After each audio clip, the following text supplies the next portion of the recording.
நம்ம நிறைய பேர் ஒரு கவர்மெண்ட் ஸ்கூல்ல அதுவும் கம்ப்யூட்டர் சயின்ஸ் டீச்சராக ஆகணும் அப்படின்னு ஆசையோட MSc computer science plus BEd படிச்சு முடிச்சிருப்போம். கம்ப்யூட்டர் சயின்ஸ் டீச்சருக்கு வந்து ப்ரிப்பரேஷன் பண்றீங்க அப்படின்னா ஆகஸ்ட் மாதம் டிஆர்பி போர்டு பிஜிடிஆர்பி எக்ஸாமுக்கான அறிவிப்பை வந்து வெளியிட போறாங்க. ஒரு ஆபீஸ் இருக்கு, சம்திங் நம்ம வீட்டிலேயே வந்து ஒரு ஆபீஸை ரன் பண்றோம் அப்படின்னா நிறைய டேட்டா வந்து நம்ம ஸ்டோர் பண்ற மாதிரி இருக்கும். கம்ப்யூட்டர் நெட்வொர்க் வந்து நம்ம நிறைய யூஸ் பண்ணுவோம். அப்போ அதை பத்தியுமே வந்து டீட்டெயிலாக வந்து படிக்கிற மாதிரி இருக்கும். பிஜிடிஆர்பி கம்ப்யூட்டர் சயின்ஸ்க்கு வந்து ஆலன் டூரிங் பேஜ் வந்து அவைலபிளா இருக்கு.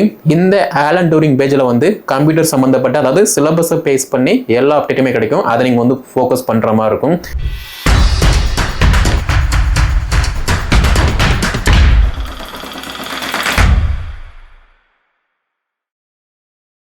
நம்ம நிறைய பேர் ஒரு கவர்மெண்ட் ஸ்கூல்ல அதுவும் கம்ப்யூட்டர் சயின்ஸ் டீச்சராக ஆகணும் அப்படின்னு ஆசையோட MSc computer science plus BEd படிச்சு முடிச்சிருப்போம். அப்படி இல்லை அப்படின்னா எம்சிஏ கம்ப்யூட்டர் அப்ளிகேஷன் பிஎட் வந்து படிச்சு முடிச்சிருப்போம். ஆனால் நிறைய பேர் கவர்மெண்ட் ஸ்கூல்ல வந்து ஃபில் பண்ண மாட்டாங்க அப்படின்னு அதாவது டிஆர்பி நடத்தக்கூடிய பிஜிடிஆர்பி எக்ஸாமுக்கு அட்டெம்ப்ட் கொடுக்காமலே இருந்திருப்பாங்க. ஆனால் அட்டெம்ப்ட் கொடுக்குறவங்க வந்து பார்த்தீங்கன்னா ஈஸியாக பாஸ் பண்ணி ஒரு கவர்மெண்ட் ஸ்கூல்ல அதுவும் சிஎஸ் டீச்சரா வந்து வேலை பார்த்துட்டு இருக்காங்க. கொரோனாவுக்கு அப்புறமா வந்து பாத்தீங்க அப்படின்னா இப்போ உள்ள சிச்சுவேஷன்ல எல்லா கவர்மெண்ட் ஸ்கூல்லையுமே வந்து ஆட்டோமேட்டிக்கா வந்து சிஸ்டமேட்டிக் முறையா வந்து மாத்திக்கிட்டு இருக்காங்க. அப்படி பார்க்கும்போது நீங்க கம்ப்யூட்டர் சயின்ஸ் டீச்சருக்கு வந்து ப்ரிப்பரேஷன் பண்ணுறீங்க அப்படின்னா ஆகஸ்ட் மாதம் டிஆர்பி போர்டு பிஜிடிஆர்பி எக்ஸாமுக்கான அறிவிப்பை வந்து வெளியிட போகிறாங்க. அதை நீங்கள் ப்ராப்பராக யூஸ் பண்ணுறீங்க அப்படின்னா நீங்களுமே +1 +2 ஒரு கவர்மெண்ட் ஸ்கூலில் கம்ப்யூட்டர் டீச்சராக பணியில் அமரலாம். அப்போ இந்த எக்ஸாமுக்கான சிலபஸ் அப்படின்னு பார்த்தோம் அப்படின்னா ஓல்டு சிலபஸ் கிடையாது, நியூ சிலபஸை வந்து நம்ம ஃபோக்கஸ் பண்ணி படிக்கிற மாதிரி இருக்கும்.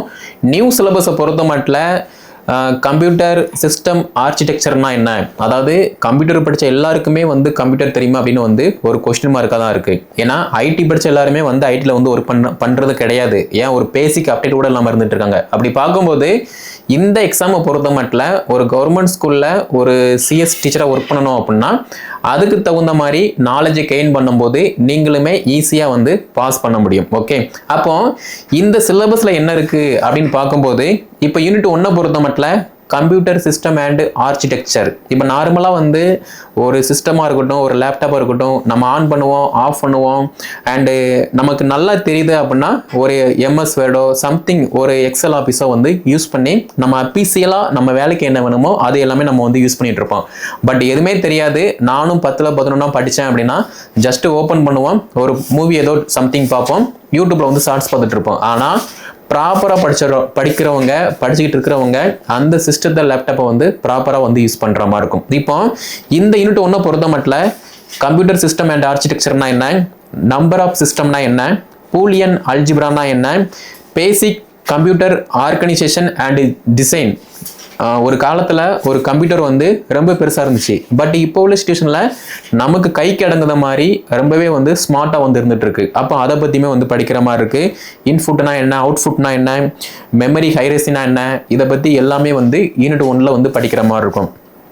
அடுத்து டேட்டா பேஸ் மேனேஜ்மெண்ட் சிஸ்டம்னா என்ன, next system software and operation சிஸ்டம்னா என்ன, இதுலையுமே வந்து நிறையா இருக்குது. சிபியூனா என்ன, மெமரி மேனேஜ்மெண்ட்னா என்ன, பேசிக் ஆப்ரேஷன் சிஸ்டம்னா என்ன, எக்ஸெட்ரா. இதில் நீங்கள் சிலபஸை பார்த்தீங்க அப்படின்னா டீட்டெயிலாக வந்து பார்க்குற மாதிரி இருக்கும். ஓகே, அடுத்து யூனிட் 4 பொறுத்த மட்டும் data structure and algorithm. So இந்த டேட்டா ஸ்ட்ரக்சர் அண்ட் ஆல்கிரதம்னா என்ன, நான் ரொம்ப சிம்பிளாக சொல்கிறேன்.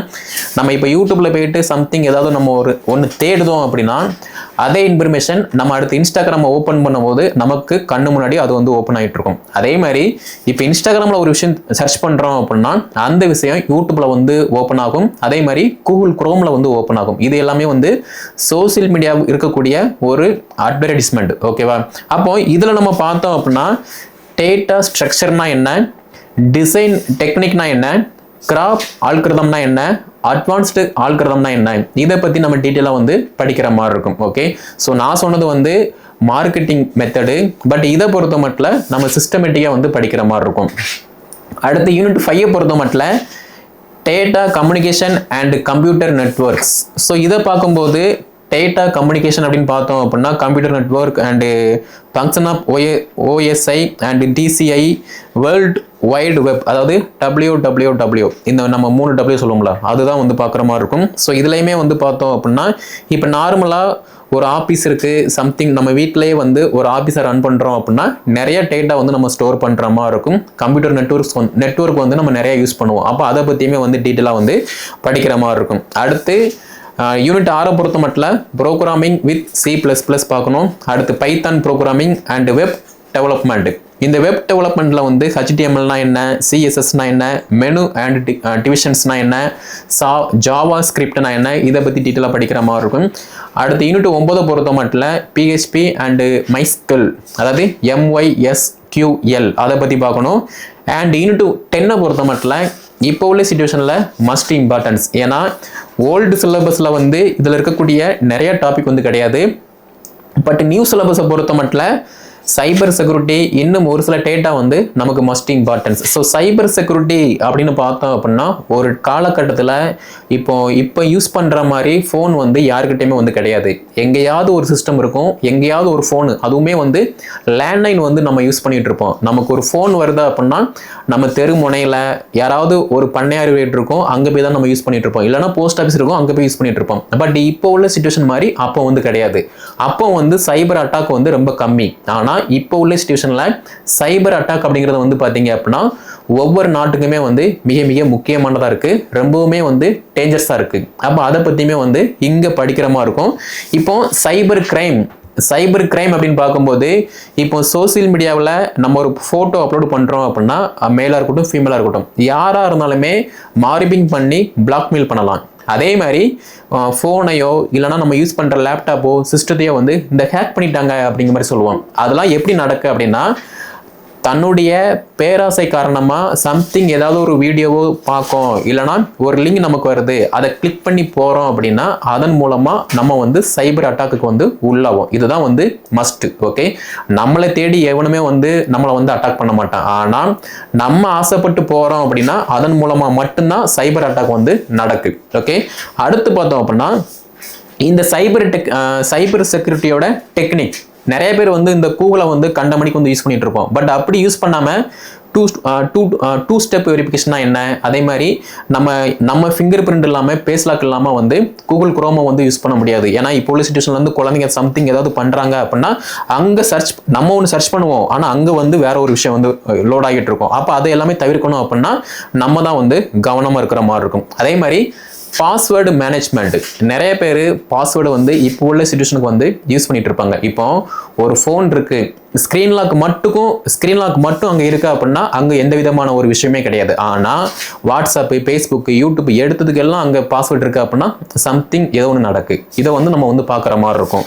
அதே மாதிரி கிரிப்டோ கரன்சி, இந்த கிரிப்டோ கரன்சியை பொறுத்த மட்டும் இப்போ ரீசெண்ட் டைமில் வந்து நிறையா சைபர் கிரைம் வந்து நடந்துட்டு இருக்கு. இதுவுமே வந்து ஒரு காரணம். நிறைய ஆண்களாக இருக்கட்டும் பெண்களாக இருக்கட்டும், நீங்கள் 10,000 இன்வெஸ்ட் பண்ணுங்க, ஒரு 3 மாதம் கழிச்சு உங்களுக்கு 1 lakh தரும். நீங்கள் ஒரு 1 lakh இன்வெஸ்ட் பண்ணுங்க, ஒரு 3 monthுக்கு அப்புறமா வந்து உங்களுக்கு 5 lakh 10 lakh கிடைக்கும் அப்படின்னு இன்வெஸ்ட் பண்ண சொல்லுவாங்க. அதையெல்லாம் நம்பி நம்மளுமே இன்வெஸ்ட் பண்ணுவோம், அங்கே ஏமாந்து போய் நின்றுட்டு இருப்போம். ஸோ இதுவுமே வந்து பேராசை. அடுத்து பார்த்தோம் அப்படின்னா அட்டாக்ஸ் அப்படின்னா இங்கே வந்து சிஸ்டத்தை வந்து டைரெக்டாக வந்து அட்டாக் பண்ணுறது. இப்போ ஒரு பெரிய நிதி நிறுவனம் இருக்குது, அங்கே வந்து பல்க் அமௌண்ட் இருக்குது, எல்லாமே ஆன்லைன் முறையில் தான் டிரான்சாக்ஷன் நடக்கு, இல்லைனா சம்திங் ஒரு முக்கியமான ஒரு மேட்ரு இருக்குது அப்படின்னா அதை எல்லாமே சைபர் அட்டாக் வந்து பண்ணுவாங்க. இது நார்மலாக வந்து தனிப்பட்ட நபர் மேலே வந்து அட்டாக் பண்ண மாட்டாங்க. ஒரு பெரிய நிதி நிறுவனம், நம்ம இந்தியா மாதிரி ஒரு நாடு, ஒரு அமெரிக்க நிறுவனம் எக்ஸெட்ரா, ஒரு பெரிய நிறுவனமாக இருக்குது அப்படின்னா பர்டிகுலராக அங்கே மட்டும் அட்டாக் நடக்கும். அவங்களுக்கு தேவையான டேட்டாவும் மட்டும் வந்து பார்த்தீங்கன்னா அசஸ் பண்ணுவாங்க. ஸோ இதை பற்றியுமே நம்ம வந்து படிக்கிற மாதிரி இருக்கும்.